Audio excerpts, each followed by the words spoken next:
Hola, seguidor de Cristo. Estamos en Isaías, un libro muy hermoso, de bastantes capítulos en la Biblia, en la preciosa Biblia. Uno de los 66 libros.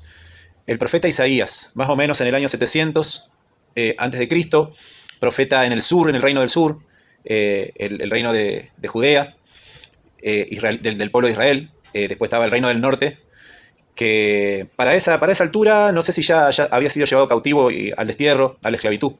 Siempre por causa del pecado, ¿sí? Por causa de la rebeldía, de la desobediencia. Entonces Dios llegó a ese reino, y a este reino del sur va a llegar 100 años después, con juicio. Y entonces Isaías tiene esta misión, esta vocación, la de ser profeta. En el capítulo 6 él es llamado por Dios, famoso capítulo 6 de Isaías.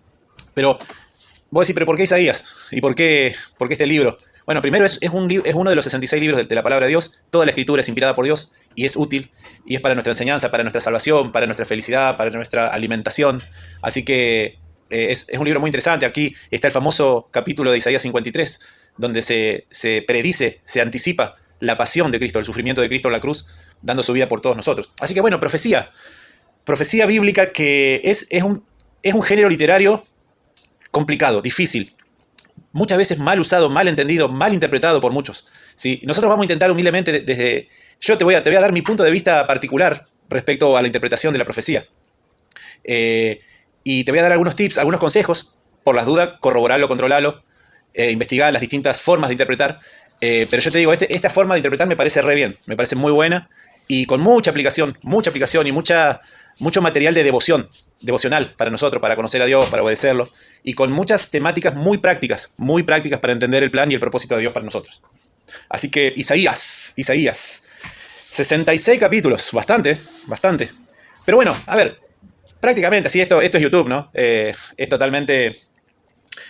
no es catedrático lo que te iba a decir, es simplemente lo que a mí me parece y lo que a mí me resulta muy bueno tener como criterio al acercarme acá a la profecía, ¿sí? Entonces, vamos a decir lo siguiente. El género literario profético, y esta es la forma en que lo vamos a tratar nosotros acá, es un lenguaje que no hay que tomarlo literal, ¿sí? Sino que hay que tomar muchas veces en sentido figurado, es poético. El profeta en el Antiguo Testamento, por el poder de Dios y por la omnipotencia y por la omnisciencia de Dios, Dios le revela, conforme al propósito que él tiene, le revela cosas que van a pasar en el futuro. Esto es la profecía predictiva, pero también el profeta tiene un mensaje ahí actual para sus contemporáneos de exhortación, ¿sí? De advertencia, de juicio, de denuncia del pecado, de injusticia, etc., ¿sí? Así que tiene esas dos frentes, ¿sí? Exhortar en el presente y también anticipar cosas que van a pasar en el futuro. Que Dios no revela todas las cosas que van a pasar en el futuro, sino que tira indicios, tira indirectas, cosas no totalmente claras, pero sí entre sombras, ¿sí? Anticipa cosas que van a ocurrir. Por ejemplo, la más conocida, el nacimiento del Mesías, en Isaías 9, después en Isaías 7 también, Isaías 11 creo, el reinado del Mesías. Bueno, después la pasión de Cristo. No es que lo describe como si fuera un reporte periodístico futuro, va a pasar esto, lo otro, y a tal hora, y tal día, tal hora, no. No, es poético, es figurado. Es un error pretender o querer interpretar literalmente, ¿sí? Además, le digo, el profeta del Antiguo Testamento explicaba cosas que iban a pasar siglos después en términos y lenguajes y cosas culturales de su época, para que la gente, los receptores originales, les pueda ser provechoso, ¿sí? No tiene sentido decir una profecía. Yo a veces tomo este ejemplo tan ilustrativo y tan burdo que te voy a decir ahora. Imagínate que un profeta, o Dios quiera decirle a un profeta, no sé, 1000 años antes de Cristo, quiera decirle, profetizarle que 3000 años después, o sea, en nuestra época, va a existir el teléfono celular. No tengo ninguno por acá. El único que tengo está filmando. Supone que Dios quisiera profetizar que en 3000 años va a llegar un aparato que se va a llamar teléfono celular. A sus contemporáneos, ellos no saben nada, ni de electricidad, ni de microcontroladores, ni de pantallas, ni de nada. Entonces, ¿de qué forma podría decirle? Dentro de muchos siglos van a tener una piedra con luz, y esa piedra va a ser ojos y oídos, ¿eh? De esa forma, ¿se entiende? Entonces, es un error hoy pretender, no, yo hasta que no vea una piedra con ojo y con voz. No, ¿se entiende el punto? ¿Sí? El lenguaje profético es figurado. Acá vemos en la pantalla Isaías 1, pero también tengo seleccionado brevemente, porque son 66 capítulos. O sea, acá tenemos para hablar de profecía, pero hasta de sobra. Así que vamos a ir pronto al texto. Fíjense lo que dice Números 12:6, para que veamos un poco cómo es el género literario profético. ¿Sí? Fíjense, Números 12:6, el episodio donde los hermanos de Moisés le sacan el cuero, como se dice acá en Argentina, le sacan el cuero a Moisés y Dios se enoja mucho. Entonces, pero en ese reto, en esa exhortación que Dios le da a los hermanos, fíjense lo que les dice y deja entrever respecto de cómo es la cuestión de la misión de los profetas. Fíjense, dice, y les dijo, oíd ahora mis palabras. Cuando haya entre vosotros profetas de Jehová, le apareceré en visión, en sueños hablaré con él. Fíjense cómo revelaba Dios la profecía, ¿sí? En sueños y en visiones, ¿sí? Es un error querer tomar literalmente y tomar la profecía como que fuera un reporte periodístico o una historia preescrita, ¿sí? Vamos mal, si vamos por ese lado y vamos a querer ver que cada cosa se cumpla literalmente, no es de sentido común. ¿Sí? Fíjense lo que dice, le apareceré en sueños, le apareceré en visión. Y acá viene algo muy importante. No así a mi siervo Moisés, que es fiel en toda mi casa. Cara a cara hablaré con él, y claramente, y no por figuras, y verá la apariencia de Jehová. ¿Por qué pues no tuviste temor de hablar contra mi siervo Moisés? Le dice Dios. Interesante historia, después leanla. Pero acá tomamos un elemento periférico de la historia, que fíjense, al profeta Dios le hablaba por figuras, metafóricamente. Esto es muy importante. Quizás ya los que ven este canal ya saben cuál es mi posición respecto a la teología y a la escatología y a la profecía.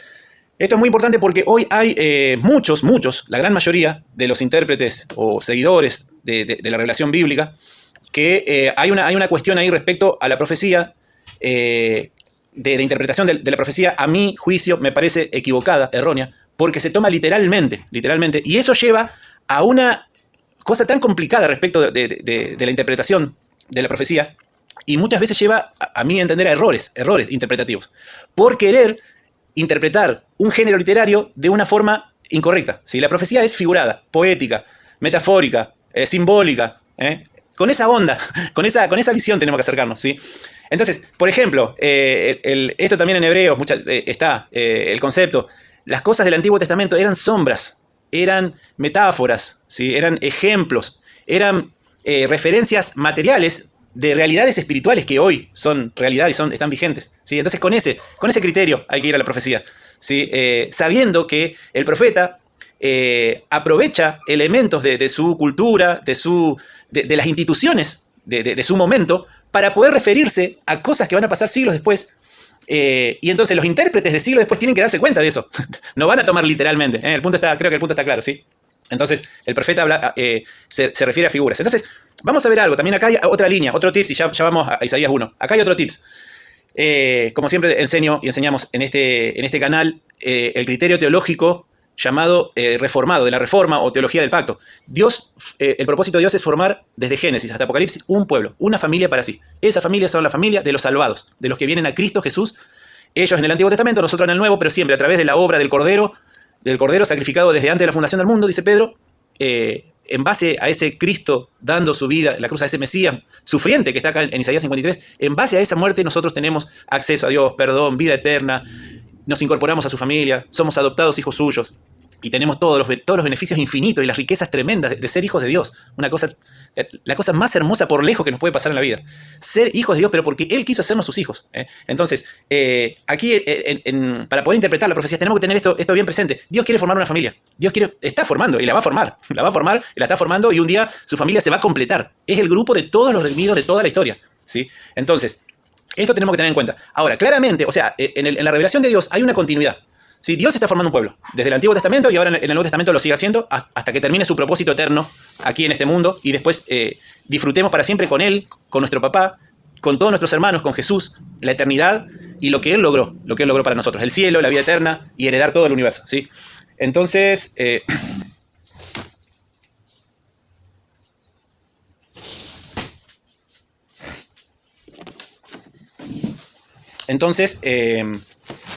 este es un criterio que hay que tener en cuenta. Dios tiene un pueblo, ¿sí? Ahora, claramente hay dos distintas etapas en la Biblia. Está el Antiguo Testamento, y ahora vamos a esto, así podemos entender. En el Antiguo Testamento, Dios está formando un pueblo en el contexto de una nación de los descendientes de Abraham étnicos, en el pueblo y en el reino de Israel, ¿sí? Ahora, presten atención a esto. En el Antiguo Testamento... ya te cerré.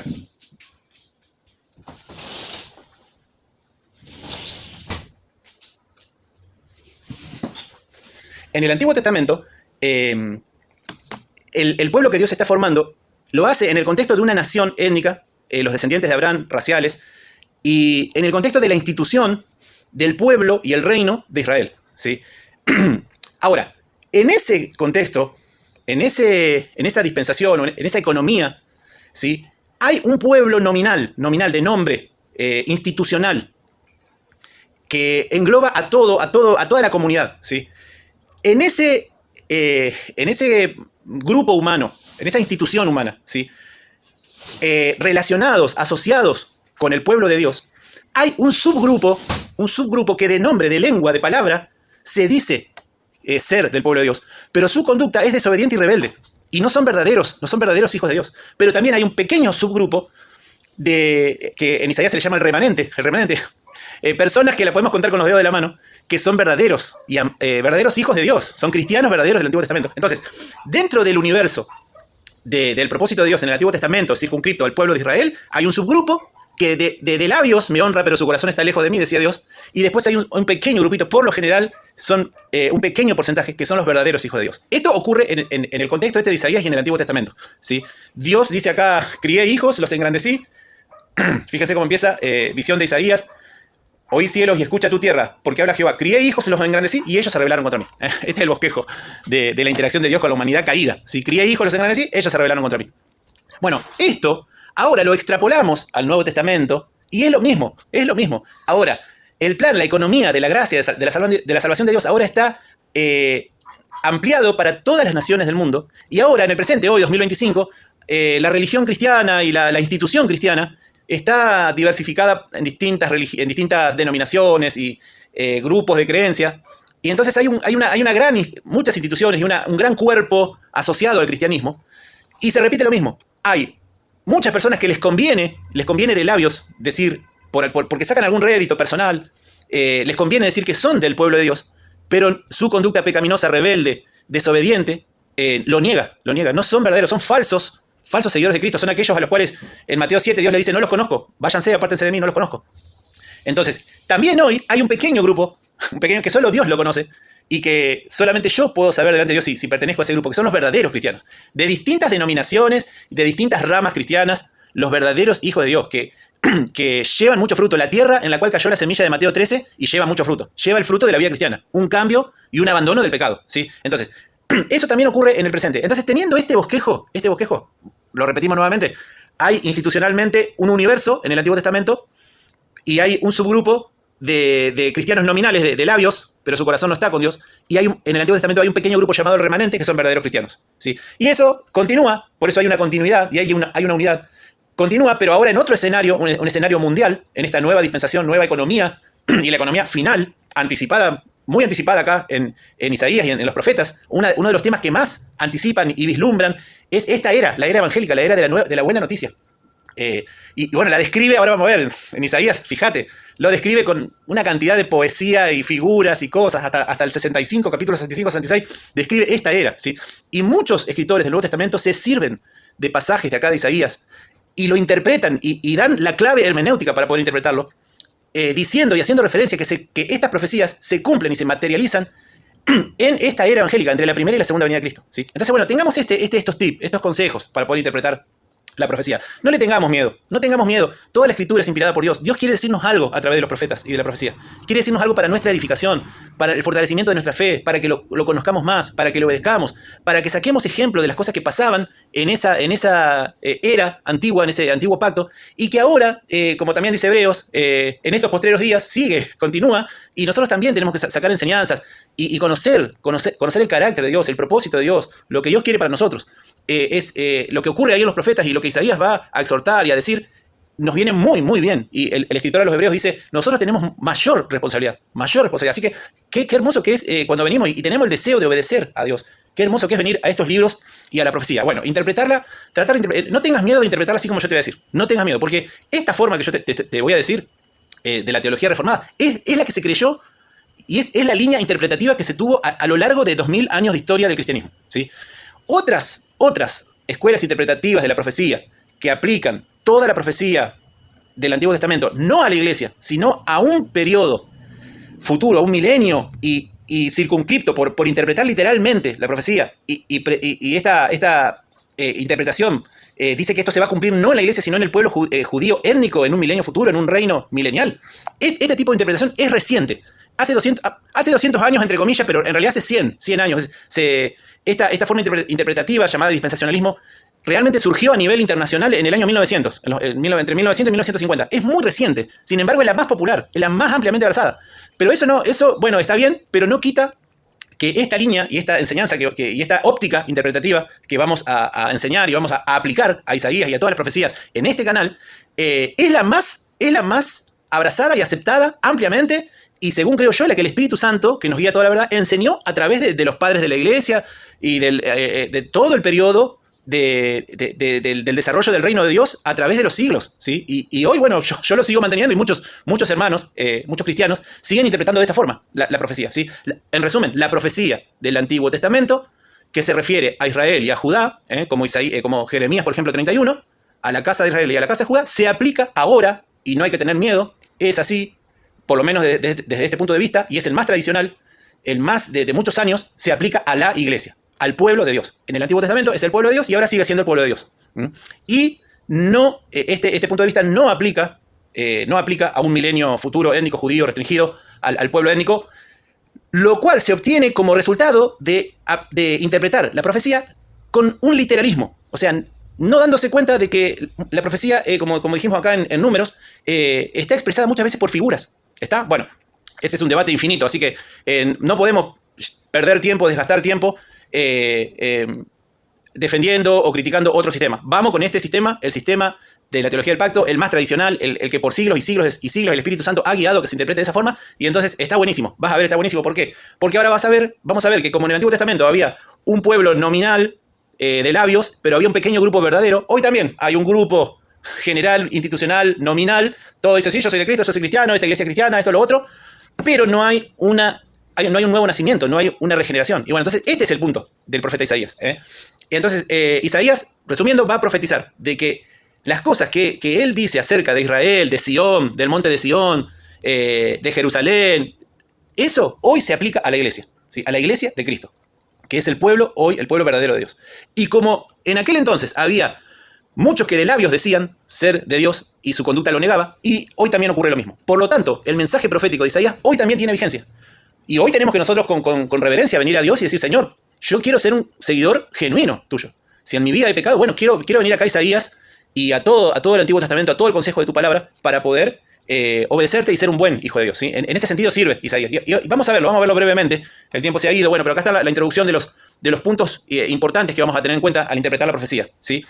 La profecía en el Antiguo Testamento, que se refiere a Israel y a Judá, hoy se aplica a la iglesia. No va a tener un cumplimiento literalista o literal en el pueblo judío étnico. No lo va a tener, creo yo, y así lo enseña este punto de vista, ¿sí? Por lo tanto, todas las enseñanzas dispensacionalistas del milenio y de todo el privilegio por pertenecer a una etnia, a una nación racial, el Nuevo Testamento lo aplica a todas las profecías del Antiguo Testamento, a la iglesia. Ya no hay judío, ni griego, ni esclavo, ni libre. Dice, ya no importa para Dios la cuestión racial.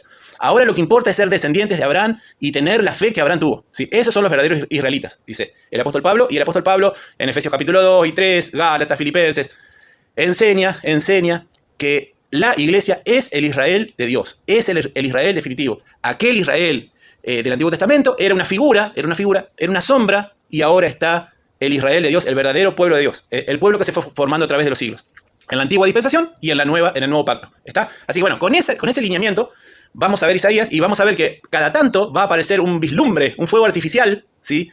mencionando cosas de un evento muy importante, tremendo, de dos eventos. La venida del Mesías, el nacimiento de Jesús, la pasión de Cristo, la muerte de Cristo, y el juicio final. Acá se menciona muchas veces el juicio provisorio que Dios da por el pecado, y también se menciona el juicio final. ¿Está?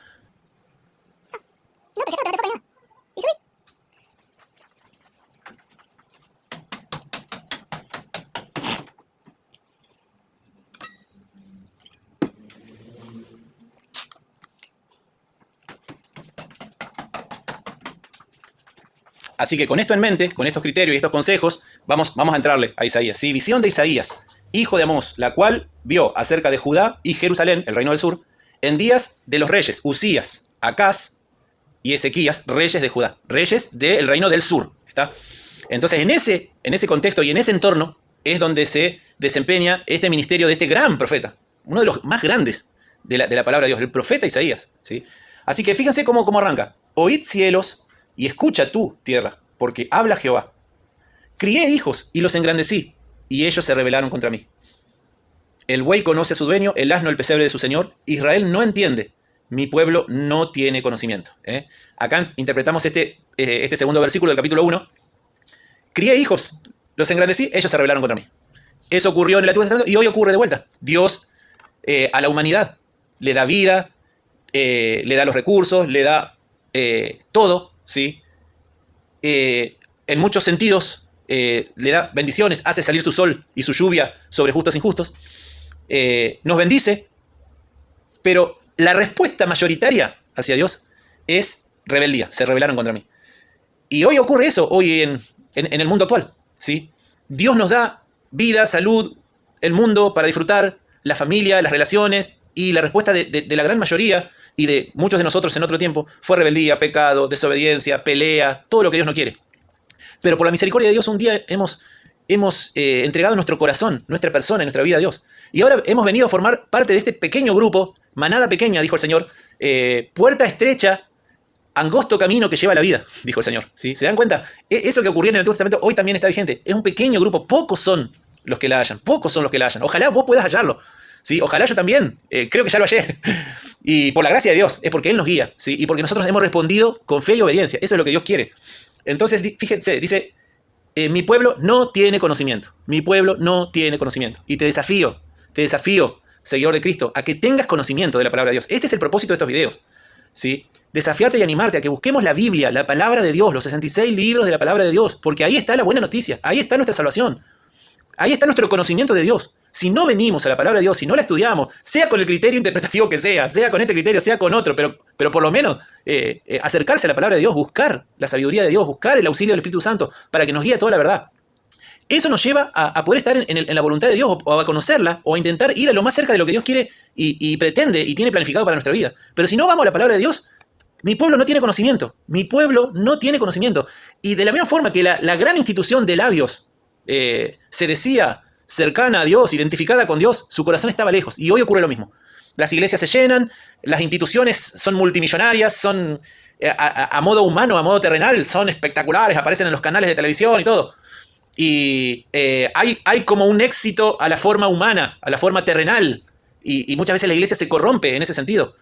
Pero si uno dice, bueno, a ver, ¿quiénes son los verdaderos cristianos? ¿Quiénes son aquellos que tienen el carácter y está cumpliéndose el propósito de Cristo en sus vidas? Y lo contamos, a veces lo contamos con los dedos de una mano, a veces con las dos manos. Y listo. No quiero ser juzgador ni crítico, ni como Elías, que decía, yo quedé yo solo. Y yo le dice, no, pará, que hay 7000. Dios sabe, pero ojalá haya un avivamiento y esté ocurriendo. Y quizás hay un avivamiento, yo no lo sé. Ese avivamiento se tiene que traducir en personas que tienen vidas santas, vidas consagradas a la palabra de Dios, a su servicio. Las iglesias tendrían que estar llenas de personas, que entregan su vida, su corazón, y cambian su vida y abandonan el pecado, y son factores positivos en sus comunidades, llevando amor, llevando generosidad, llevando ayuda, preocupándose porque haya justicia, ¿sí? Entonces así las sociedades fueron cambiadas a lo largo de la historia, cuando el reino de Dios irrumpió y trajo el reino de Dios y su justicia, como dice Jesús en Mateo 7, en el Sermón del Monte, el reino de Dios y su justicia.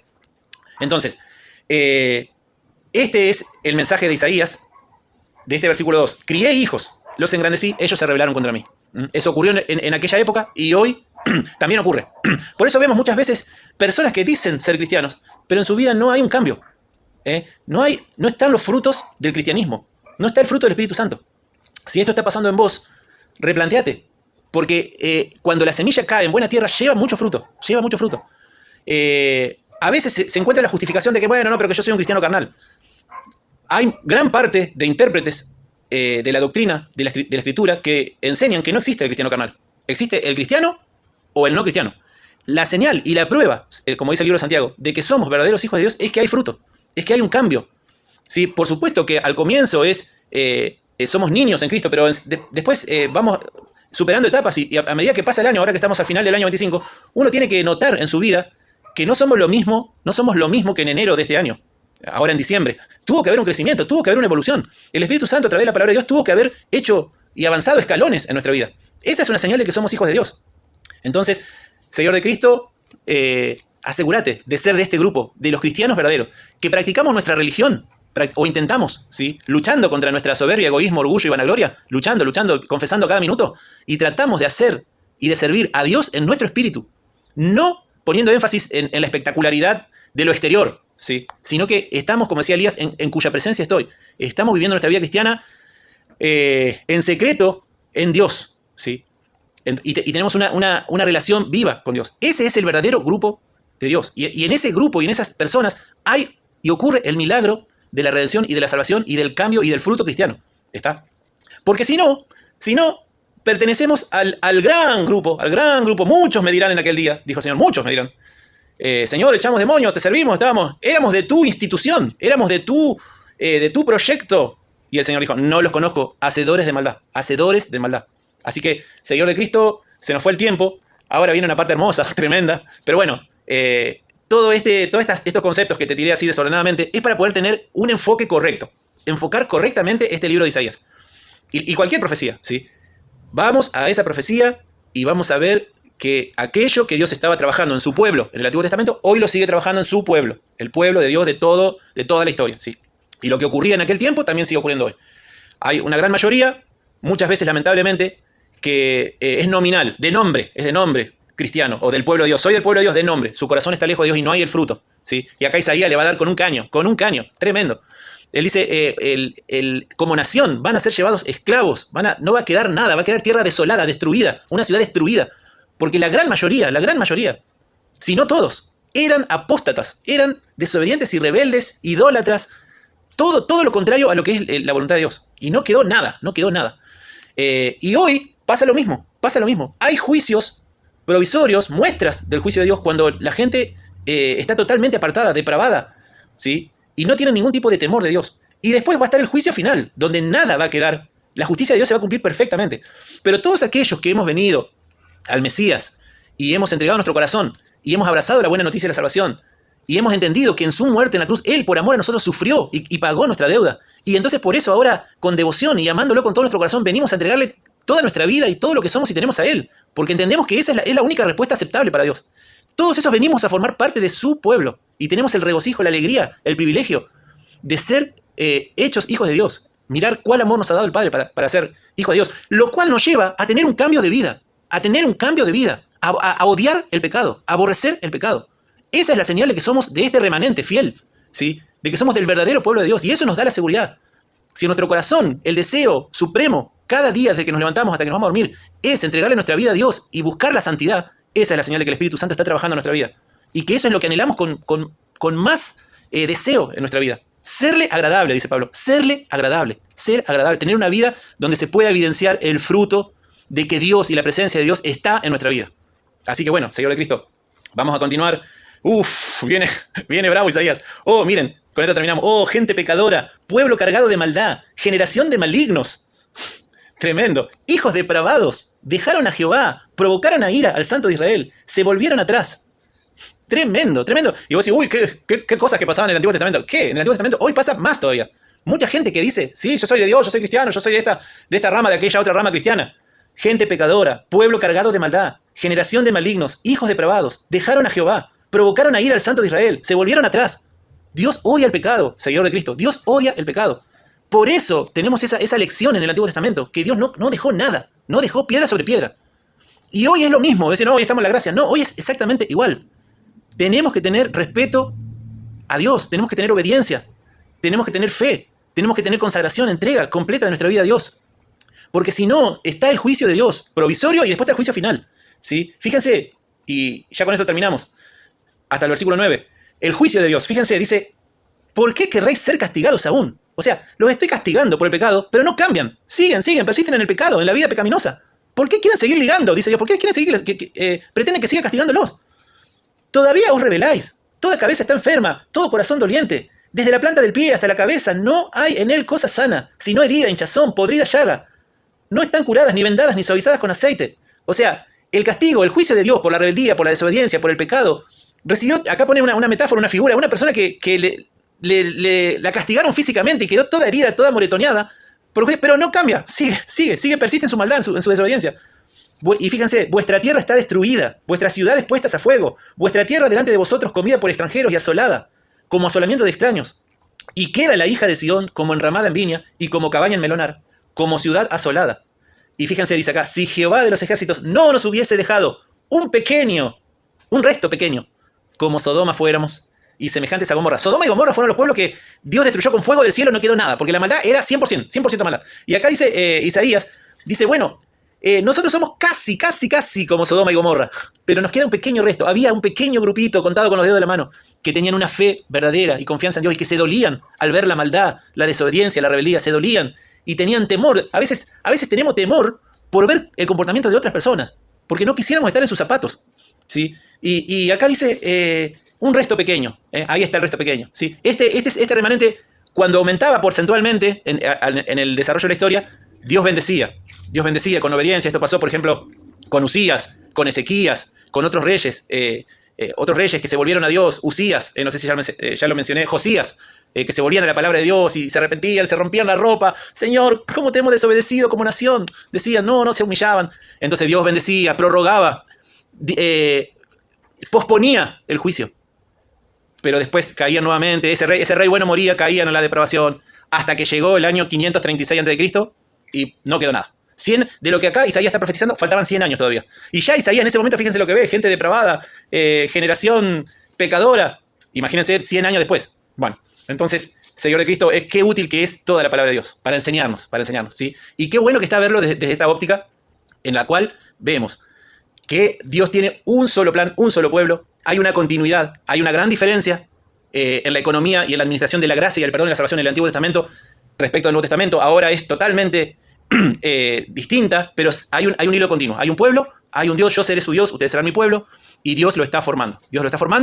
Y todos aquellos que vienen con humildad, con contrición, a aferrarse desesperadamente al perdón y a la obra de Cristo en la cruz, al plan de salvación de Dios, Dios nos admite en su familia, nos abraza. Pero todos aquellos que son rebeldes, desobedientes y no buscan a Dios de todo corazón, el juicio y la ira de Dios está sobre ellos. La ira de Dios está sobre ellos, por más que vayan a la iglesia, por más que estén en instituciones, en cosas. Dios ve el corazón. Dios ve si hay fruto adentro o no. Como decía Juan el Bautista, a los religiosos de aquella época, todo arregladito, todo con la Biblia por todos lados.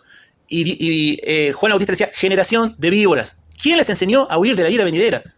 ¿Usted piensa que porque tienen trajecito y porque van a la iglesia y porque tienen por fuera una fachada cristiana o de labio, ¿usted piensa que eso los hace librarse de la ira que va a venir, del juicio eterno? Le dice Juan el Bautista. No sean tontos. Hagan frutos dignos de arrepentimiento. Muestren en su vida una conducta que muestre claramente que se han vuelto a Dios. ¿Sí? Ese es el punto acá de Isaías y ese es el punto que vamos a seguir tratando de estudiar y de ver y de aprovechar. Y vamos a ver que no hay que tenerle miedo a la profecía. No, eso es para los expertos en teología que saben cómo se interpreta cada cosa. Es simple. Y es simple. Dios está formando un pueblo. Allá estaba formando un pueblo y ahora lo sigue formando. Y lo más importante acá es que yo esté seguro, y vos también, de que estamos en ese remanente. En el remanente fiel. En el grupo verdadero. En aquellos que amamos a Dios con todo nuestro corazón, alma, mente y fuerza. Y toda nuestra vida está afectada alegremente por su presencia. ¿Sí? Cada cosa que hacemos la hacemos porque lo amamos y queremos serle agradable. Y confiamos y estamos tomados de su mano cada día. Siguiéndolo y anhelando y diciendo, ven Señor, como dice Apocalipsis, ven Señor, porque en este mundo estoy desprendido de este mundo, no soy de este mundo, soy extranjero, quiero ir a mi verdadera casa, a mi verdadera patria. Y tenemos tal confianza en Él, que anhelamos, como decía Pablo, anhelo estar ausentes del cuerpo, pero presentes para Cristo, ¿sí? Así que bueno, cómo se fue el tiempo. Vamos a seguir en el próximo episodio con Isaías, y como siempre digo, tenemos, 66 capítulos. Pero vas a ver, y vos podés seguir leyendo, y miralo con este criterio, y vas a ver la cantidad de enseñanzas que tenés, la cantidad de enseñanzas, de riquezas que hay en este libro, ¿sí? Este libro apunta mucho, parece un libro como que fuera del Nuevo Testamento, porque lo que habla del Mesías, de la pasión de Cristo, de esta era, de la iglesia, ¿sí? Es tremendo, y lo vamos a ir sin ser expertos teológicos ni nada, ni ser... Pero la palabra de Dios es para todos los cristianos que somos de a pie. Para todos los cristianos que somos de a pie, tenemos que ir a leer, interpretar y nutrirnos de la palabra de Dios. Así que no le tengas miedo, no digas, esto es para gente muy sofisticada. No. Los seguidores de Cristo tenemos que ir con una visión clarita, muy clara. Dios tiene un pueblo, en el Antiguo Testamento pasaba algo y hoy sigue pasando, y Dios tiene, en muchos sentidos, la misma óptica, la misma perspectiva. Por supuesto que hay dos administraciones distintas, dos etapas muy distinguibles, ¿sí? A partir de la obra de Cristo en la cruz, pero En muchos sentidos hay continuidad. Dios es un Dios santo, sigue odiando el pecado y Él proveyó el medio de salvación que es Cristo Jesús. Nos vemos en el próximo episodio.